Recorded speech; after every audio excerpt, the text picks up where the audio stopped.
Sobat Harmoni, selamat berjumpa dengan saya Alfonso de Ponco. Kita mulai dari kesempatan ini akan hadir dengan program Di Balik Kamar. Tanda serunya ada dua. Nah, kenapa kita hadir dengan program ini? Di Balik Kamar secara filosofis bicara tentang kehidupan privat antara suami dan istri. Jadi kita coba akan menelaah apa sih yang terjadi dalam sebuah kamar dari sudut pandang keluhan sang istri, keluhan sang suami, atau sesuatu keluhan yang tidak terkatakan. Hanya internal mereka berdua yang tahu. Nah, hubungannya dengan saya, Alfonso de Ponco, adalah mungkin karena pengalaman saya beberapa tahun yang lalu, saya 4 tahun menjadi pengasuh rubrik solusi hindari selingkuh pada sebuah majalah terkemuka di Jakarta begitu. Saya tidak bisa menyebutkan namanya, tapi saya bisa menunjukkan majalahnya. Nah, di majalah Kartini ini saya mengasuh selama 4 tahun. 2 mingguan, jadi artinya ada ratusan mungkin dia bisa pelaku selingkuh, dia bisa korban selingkuh, atau orang yang lagi mau selingkuh, yang berdiskusi dan kemudian coba untuk curhat. Kenapa Mas Ponco saya mengalami seperti ini? Kenapa ya saya punya suami sudah keren, finansial oke, tetapi saya masih bisa jatuh dalam kolam perselingkuhan? Atau juga pernah ada yang curhat adalah suami. Ini sesuatu yang langka sebetulnya. Karena begini Sobat Harmoni, tipikal wanita atau perempuan itu lebih dominan faktor perasaan ketimbang logic thinking. Jadi ketika dia, mohon maaf, sedang berselingkuh begitu, pada saat tertentu dia menikmati permainan hati dengan pasangan selingkuhannya. Tetapi detik dia menyadari, biasanya muncul di malam-malam ketika dia mau tidur begitu, dia merenung. Ada 3 hal yang dia renungkan sebetulnya. Pertama adalah dia merasa berdosa pada Tuhan. Kemudian yang kedua, dia merasa sadar bahwa dia mengkhianati suaminya. Dan yang ketiga, dia menyadari bahwa dia telah melukai hati dari anak-anak. Nah, ini dimensi karakter dari wanita atau perempuan.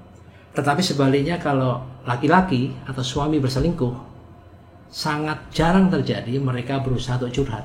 Bahkan kadang ada yang bilang begini, gue punya gebetan baru. Benar nggak kira-kira Mas Firman? Benar sekali. Benar, karena ada kebanggaan. Gue punya gebetan. Tetapi pada case saya mengasuh rubrik solusi hindari selingkuh ini, ada juga sosok suami yang curhat. Saya sampai pada kesadaran bahwa ini saya salah Mas Ponco dan sebagainya, bla bla dan sebagainya. Nah, itu 4 tahun saya mengasuh di rubrik solusi hindari selingkuh ini. Kemudian yang lebih afirmatif begitu adalah di tahun 2012-an kira-kira saya menerbitkan buku ini. Ini judulnya Sembuhkan Aku Dari Selingkuh. Tapi bukan saya yang selingkuh. Saya teman curhatnya teman-teman yang selingkuh. Jadi saya sebagai tempat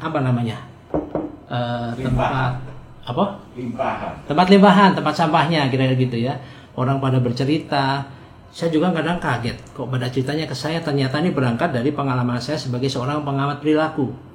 Dan kaitannya dengan kasus ini adalah bagaimana kita bisa membaca karakter seseorang ketika dia berselingkuh, apa yang dipikirkannya, apa yang akan dilakukan dan sebagainya. Dan di buku ini ada 5 kasus yang saya bukukan begitu.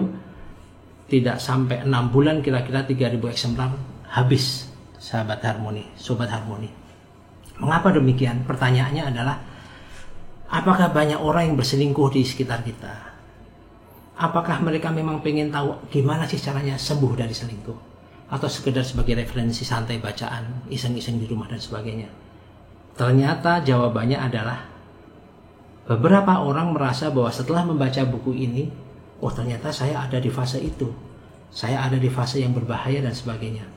Karena di dalam buku ini saya membahas tentang 3 fase selingkuh yang nanti kita akan bicarakan lebih lanjut. Nah, kemudian juga 2 tahun yang lalu, dari buku ini akhirnya diangkat sebuah reality drama di salah satu stasiun televisi swasta ya. Saya nggak bisa menyebutkannya, tetapi huruf depannya R, belakangnya I. Nah, kira-kira TV apa itu? Ada 15 episode. Judulnya Kisah Cinta Terlarang, mengangkat dari inspirasi dari buku ini juga. Nah, kompilasi dari ranah yang saya tekuni begitu, dari menjadi pengasuh solusi hindari selingkuh, kemudian menjadi penulis buku Sembuhkan Aku Dari Selingkuh, dan sebagai konselor dan pembuka acara dari Kisah Cinta Terlarang, maka dalam rangka itulah, perhatikan baik, dalam rangka itulah di balik kamar ini hadir buat Sobat Harmoni dimanapun Anda berada. Nah, berikutnya yang saya mau sampaikan adalah hari-hari ini ada kasus yang lagi hangat dibicarakan. Kalau orang Jawa bilang saya hangat ya Mas ya. Orang masih suka membicarakan, yaitu apa? Kasus Gisel. Nah, coba kita renungkan. Ketika kita melihat, menyaksikan, kemudian menelaah begitu ya, kita melihat bahwa kasus Gisel itu menimbulkan satu euforia. Ada yang nyukurin itu bahasa Indonesia apa Mas? Rasakno bukan. Mengapokkan, bukan mengapokkan. Rasain lu. Gitu. Lu udah punya keluarga, kurang apa sih? Gading ganteng, Gisel juga cantik, gempi. Keluarga mapan, betul. Ekonomi gak ada masalah. Apa yang menyebabkan Gisel melakukan itu? Nah, kita mesti bijak melihat kasus ini dari berbagai sudut pandang supaya kita bisa melihat bahwa di balik kasus ini ada pelajaran berharga yang kita bisa ambil supaya kita tidak mengalami hal yang sama, kira-kira begitu. Nah, dimensi yang saya akan sampaikan kepada Sobat Harmoni adalah telaah kepribadian atau personality assessment, atau bagaimana kita bisa membaca karakter Gisel, kemudian ini yang menentukan dia seperti apa nantinya sampai dengan detik ini.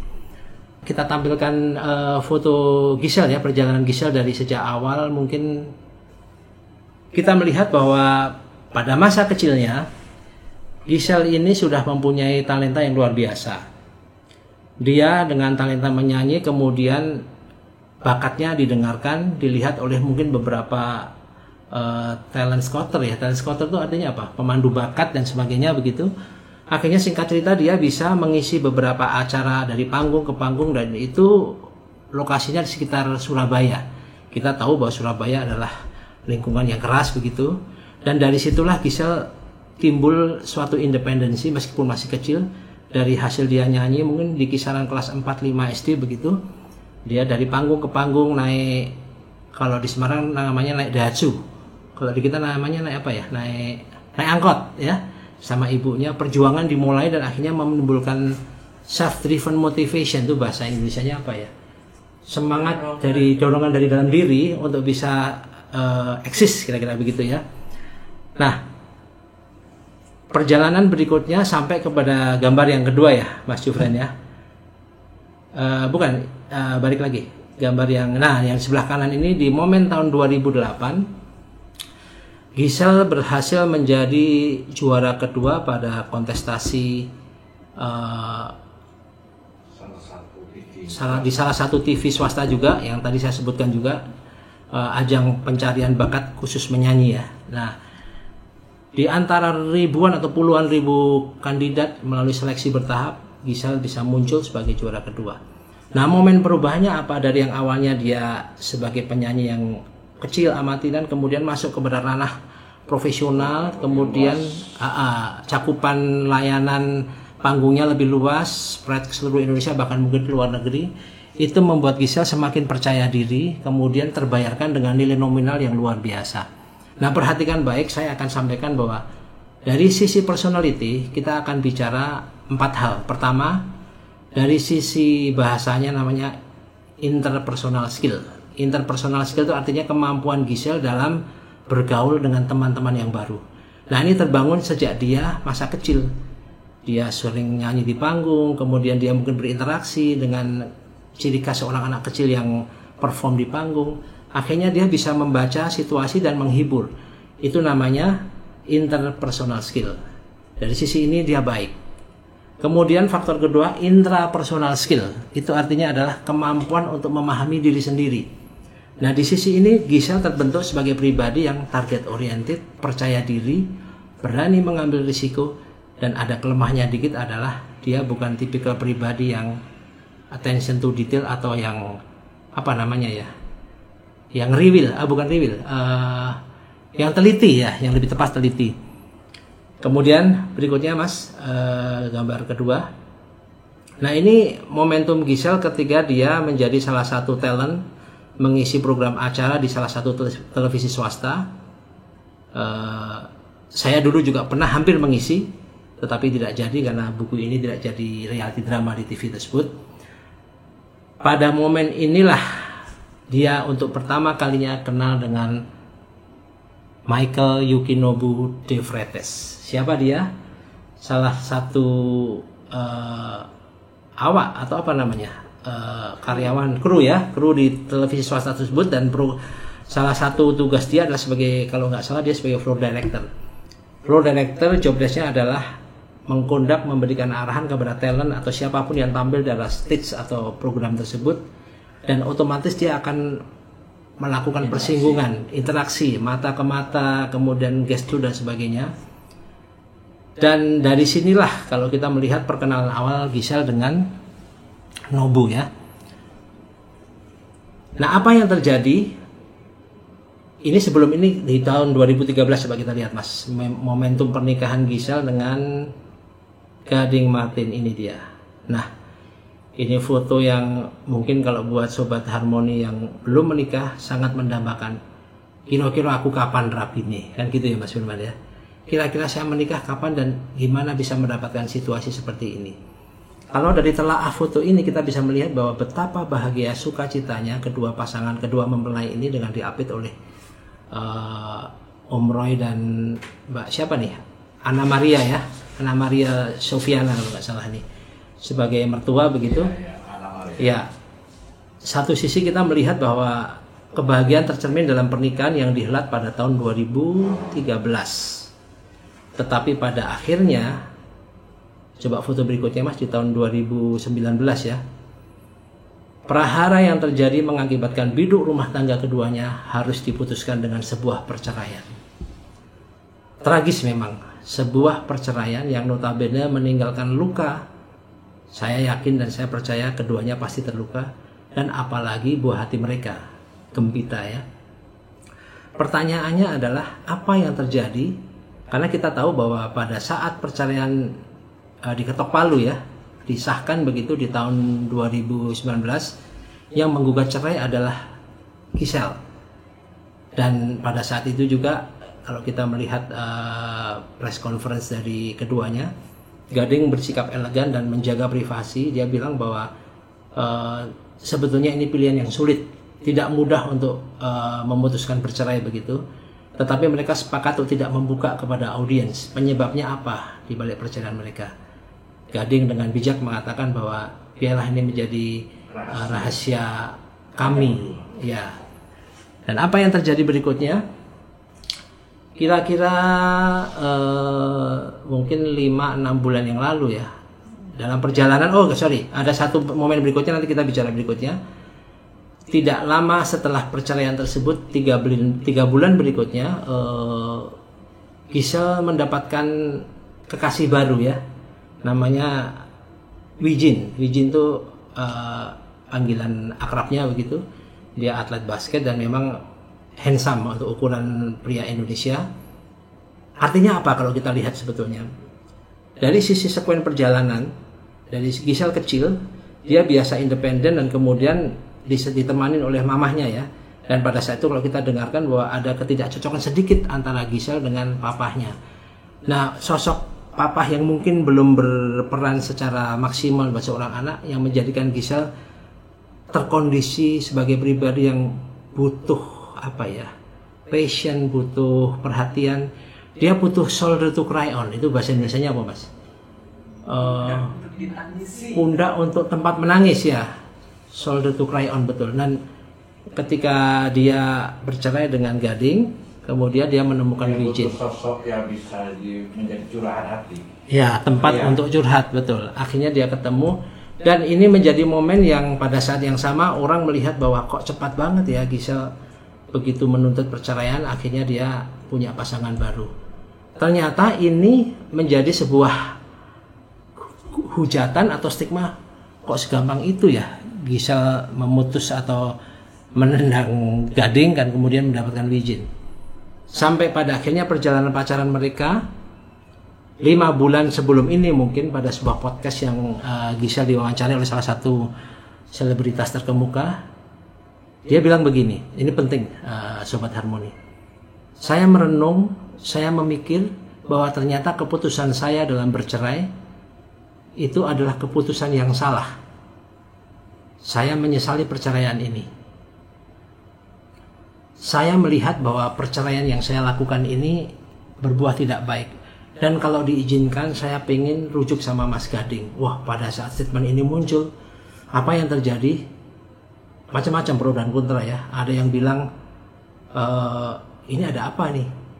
Apa karena mungkin sama Wijin sudah selesai dan sebagainya. Tapi kebanyakan audien mendukung, oke lah Gisel balik aja sama Gading demi keutuhan rumah tangga. Karena nggak cuma Anda, tapi ada Gisel sebagai, ada Gembi sebagai buah hati begitu ya. Ketika muncul keinginan, kerinduan, dan kemudian ekspektasi seperti itu, tiba-tiba yang muncul apa Sobat Harmoni? Tiba-tiba bom meledak. Apa itu? Munculnya video dalam tanda kurung hubungan khusus begitu antara yang saat itu disebut mirip Gisel dengan seseorang yang ternyata pada perjalanan berikutnya terlegitimasi ini pelakunya adalah Gisel dengan Nobu, dan ini terjadi pada tahun 2017 yang notabene bahwa Gisel masih menjadi istri dari Gading. Akhirnya caci makian, stigma negatif muncul dan bertalu-talu sampai kepada Gisel. Di sisi lain, Gading Martin muncul sebagai pribadi yang sangat dielu-elukan. Perenungannya, apakah memang demikian? Apakah memang pemantik perceraian itu semata-mata karena kesalahan Gisel? Dari pengalaman saya sebagai konsultan perselingkuhan begitu ya, pengamat perilaku dan pakar perselingkuhan, keduanya saling membentuk sebetulnya. Sebagai catatan, mungkin beberapa tahun sebelumnya Gisel sempat ngeluh juga. Mas Gading sesekali kadang tidur di kamar dengan ngajak teman wanitanya. Apapun itu, mohon maaf tidak ada ML mungkin, tetapi fakta ketika di balik kamar ini suatu ruang privasi yang hanya boleh untuk suami istri, atau mungkin kadang anak-anak tidur, anak kecil boleh, tapi ini ruang privasinya suami istri, kedatangan orang ketiga yang ikut nimbrung tidur di tempat itu. Nah, sempat keluar keluhan Gisel bahwa saya sebenarnya nggak nyaman, tapi saya tahu karakternya Mas Gading gitu sih. Nah, Sobat Harmoni, nanti kita akan bicara di segmen berikutnya tentang karakteristik Gading. Tetapi poinnya adalah keputusan Gading dan Gisel untuk bercerai pada tahun 2019, dan di tengah upaya Gisel untuk bisa berdamai kemudian rujuk dengan Gading, maka muncul apa tadi namanya, prahara ya, atau bom yang luar biasa, detonatornya tinggi atau apapun istilah itu, yang meluluh lantahkan fondasi yang lagi dibangun Gisel untuk bisa pulih atau rujuk dengan Gading Martin. Bagi saya sebagai tempat ngobrolnya orang-orang selingkuh, teman-teman yang lagi lunglai dalam perselingkuhan dan kemudian tersadar untuk kembali kepada pasangannya, andai kata Gisel menyaksikan program Di Balik Kamar ini, saran empati saya mungkin begini. Gisel berkeputusan bahwa saya pengen rujuk sama Mas Gading dan saya ingin keluarga utuh lagi ya. Itu satu kerinduan yang luar biasa. Dan pada saat itu sebetulnya ada kesempatan karena Gading pun juga lagi ada pasangan baru dan sebagainya. Ya, ada kehidupan baru dengan pacarnya begitu ya. Tetapi pintu ini masih terbuka sebetulnya. Nah, yang perlu diperhatikan adalah bahwa acap kali terjadi ketika seseorang sedang berupaya untuk keluar dari jalan yang salah menuju jalan yang benar, maka detik dia mendeklarasikan diri bahwa saya mau berubah. Besok harinya yang dihadapin bukan perubahan yang kondusif, tetapi yang terjadi justru hal yang lebih destruktif, lebih parah, ya lebih berat intensitas masalahnya. Nah, saran saya adalah Gisel tetap lihat kepada destininya, Gisel tetap lihat pada tujuannya. Dan ini terlegitimasi sebetulnya Sobat Harmoni dengan keterangan Gisel ketika dia bilang pada di sebuah sosmed ya, Instagram kalau nggak salah itu. Dia bilang bahwa Gembi, Mama belum bisa menjadi Mama yang sempurna. Mama kangen sama kamu, tetapi ini ada rencana Tuhan yang baik. Mungkin Tuhan akan pakai kita. Ini kalimat yang tidak mudah untuk diucapkan, karena mau dia bilang apapun stigma negatif, kemudian itu sudah begitu luar biasa masif terjadi, dan ini yang menimbulkan intimidasi sebetulnya buat Gisel ya. Tetapi sekali lagi Seperti hanya kalau kita mau naik ke gunung, Sobat Harmoni. Kita akan sampai ke puncak gunung tapi tidak begitu mulus jalannya. Kita harus menghadapi angin yang dingin, kemudian kabut, kadang sudut pandang kita, jarak pandang berkurang, atau kita ketemu binatang buas, atau apapun kendalanya, tapi karena target kita mau ke gunung, kita tetap jalan. Atau sebaliknya kita mau ke pantai mungkin. Ketika kita pengen ke pantai, kita harus menghadapi berbagai tantangan. Terik matahari, kemudian udara yang kering, atau nyiur melambung yang kita pengen minum tapi nggak bisa karena kelapanya terlalu tinggi. Tapi destiny kita ada di pantai. Nah, balik lagi ke Gisel. Apa yang Anda telah putuskan bahwa ini saya akan meninggalkan masa lalu saya, permintaan maaf saya kepada keluarga Mas Gading, masyarakat dan sebagainya. Apapun itu belum tentu audien akan bisa menerima, tapi nggak apa-apa. Ini bagian dari konsekuensi. Seperti saya tadi bilang bahwa secara karakter Gisel ini pribadi yang risk taker. Risk taker itu berani ambil risiko dan kurang attention to detailnya, kurang berhati-hati. Tetapi ini pelajaran hidup. Tidak ada semua orang yang mulus perjalanan hidupnya. Kalau kita membuat semacam anekdot buat Gading Martin, mungkin tidak ada Gading yang tak Martin. Bukan. Tidak ada Gading yang tak retak. Artinya setiap orang pasti punya sisi gelap. Bahkan Om Roy Martin bilang, dia menjawab secara arif, bagaimana Om menghadapi kasus yang dialami oleh mantan menantu Om? Oh, bagi saya semua orang mempunyai sisi gelap. Tinggal permasalahannya ada yang terekspos atau enggak. Nah, sisi ini yang menjadi perenungan buat kita, Sobat Harmoni. Bahwa ketika seseorang mengalami masalah, maka jangan berdiam pada masalah. Nah, nanti saya coba akan merepresentasikan suasana hati Gisel ketika dia pertama jatuh cinta pada Nobu di tahun 2011 itu. Kemudian perenungannya apa. Dan dari sinilah kita bisa melihat bahwa yang namanya cinta tidak memandang usia, tidak memandang level ekonomi, tetapi yang namanya komitmen setia itu butuh keteguhan hati. Saya seringkali bicara begini, menikahi pribadi yang Anda cintai itu mudah untuk dilakukan. Benar nggak kira-kira Mas Firman dan Mas Aron? Kalau Anda menikahi pribadi cintai gampang, tapi mencintai pribadi yang sudah Anda nikahi, ini butuh kesetiaan dan komitmen. Pada edisi berikutnya kita akan membahas korelasi kasus Gisel dengan karakteristik Gading Martin. Salam harmoni.